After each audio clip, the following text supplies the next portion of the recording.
রাত পোহালেই ষষ্ঠ দফার নির্বাচন, আর তার আগে ভোটের প্রস্তুতি একেবারে তুঙ্গে বিষ্ণুপুরে। সেদিকে নজর রাখবো আমরা। আমাদের সঙ্গে আমাদের প্রতিনিধি আর কিছুক্ষণের মধ্যেই জুড়বেন।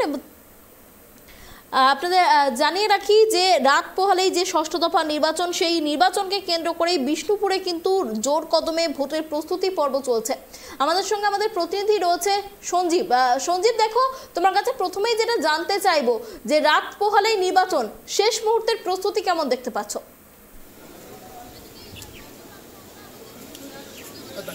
এই মুহূর্তে আমি রয়েছি বিষ্ণুপুর মহকুমার একেবারে সোনামুখী কলেজে, যেখানে ডিসিআরসি সেন্টার করা হয়েছে। সেখানেই কিন্তু ভোটকর্মীরা আসছেন, একেবারে প্রস্তুতি তুঙ্গে ভোটকর্মীরা সেখানে আসছেন এবং নিজেদের যে প্রয়োজনীয় উপকরণ রয়েছে তারা কিন্তু সেগুলি সংগ্রহ করছেন। কেননা আগামীকাল ষষ্ঠ দফায় বাঁকুড়া জেলায় 2টি লোকসভা কেন্দ্র রয়েছে। এই 2টি লোকসভা কেন্দ্রে কিন্তু নির্বাচন রয়েছে।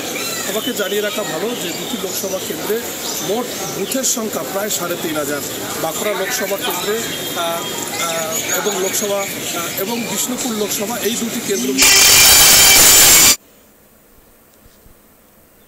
পাশাপাশি বাঁকুড়া লোকসভা কেন্দ্রে 16,80,000-এর মতো মোট ভোটার রয়েছে এবং বিষ্ণুপুর লোকসভা কেন্দ্রে প্রায় 17 লক্ষ ভোটার রয়েছে।